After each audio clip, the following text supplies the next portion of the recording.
Assalamualaikum warahmatullahi wabarakatuh.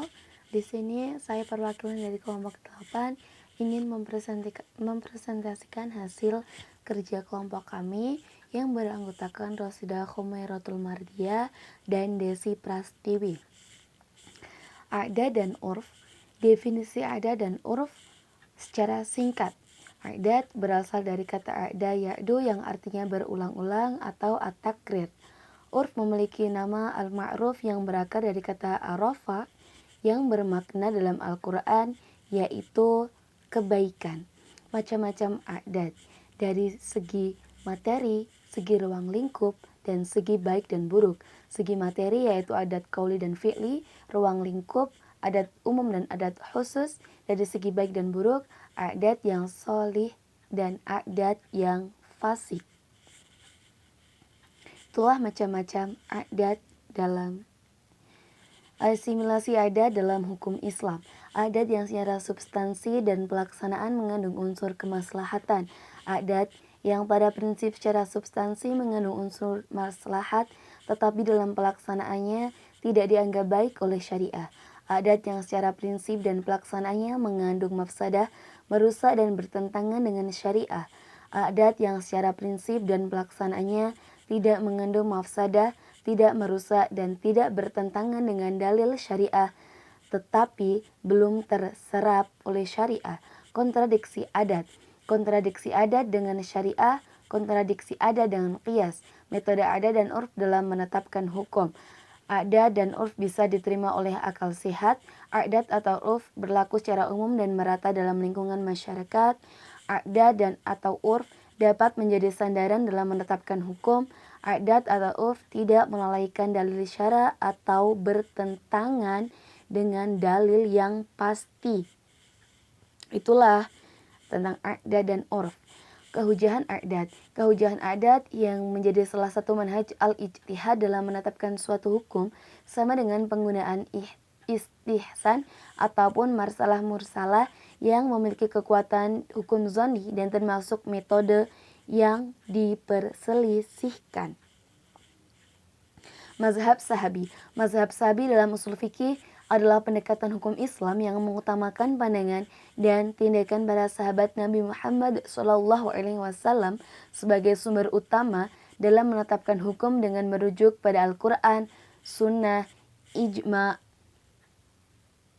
Itulah mazhab sahabi secara singkat. Kehujahan dalam mazhab sahabi, perbedaan pendapat ya. Perbedaan pendapat dari hasil ijtihad tidaklah menjadi hujah di generasi setelahnya dalam artian wajib diikuti. Sahabat menjadi hujah secara mutlak. Bersifat tidak mutlak menjadikan hujah dan tidak pula mutlak untuk menolaknya.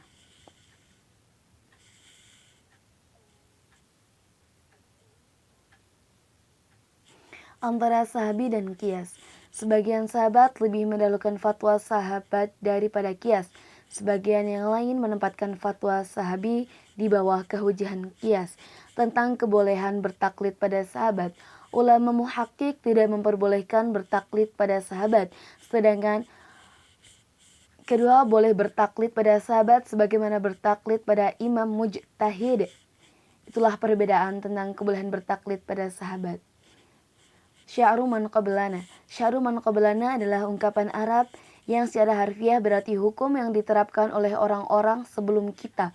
Istilah ini digunakan untuk merujuk pada praktik hukum atau norma-norma yang berlaku pada masa sebelumnya dan seringkali digunakan sebagai dasar atau referensi dalam menetapkan hukum Islam atau aturan-aturan sosial. Dengan kata lain, konsep ini menunjukkan pentingnya mengambil hikmah dan pelajaran dari pengalaman dan tradisi yang telah ada sebelumnya dalam menentukan tindakan atau kebijakan saat ini. Secara singkat sya'ru man qablana.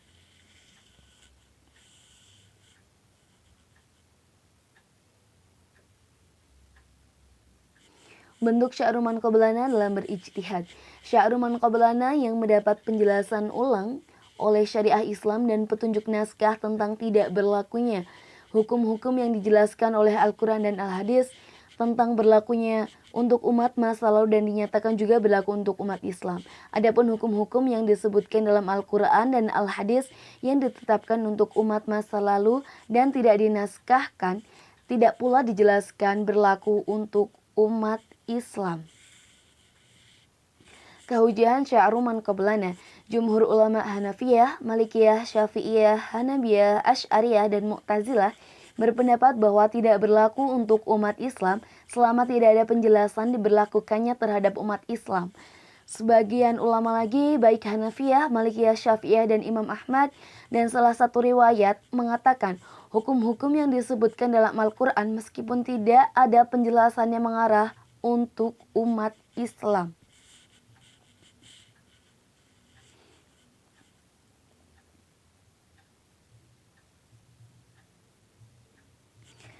Sadu az-zari'ah. Secara etimologi, zari'ah adalah perantara atau jalan yang mengantarkan pada sesuatu. Dari segi lugawiyah, kata zari'ah ini bersifat netral tanpa mempertimbangkan suatu penilaian perbuatan. Sedangkan sa'du berarti menutupi. Dalam istilah ushul fikih, didefinisikan menutup suatu jalan yang mengakibatkan kerusakan. Dasar metode Sadu Zariyah. Sadu Zariyah termasuk metode ijtihad yang diperselisihkan para ulama sebagaimana istihsan serta metode lainnya.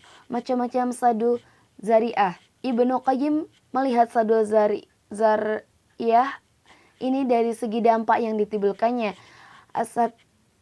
As-Satibi melihat Sadu Zariyah ini dari segi kerusakan yang ditimbulkannya. Ad-dalil, macam-macam bentuk metode ad-dalil. Dua permis dari suatu nas yang menghasilkan konklusi, syarat yang tergantung pada sifat, lafal yang mengandung pengertian makna yang dipakai pada lafal lain. Sebagian yang membatalkan semuanya kecuali satu makna, benarlah yang satu itu. Odaya mudarajat atau permis berjenjang. Apa yang disebabkan sebagian mencangkup keseluruhannya, lafal yang mengandung pengertian banyak.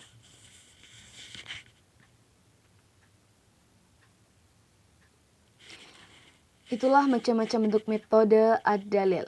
Terima kasih, cukup sekian presentasi dari kelompok 8, kurang lebihnya mohon maaf.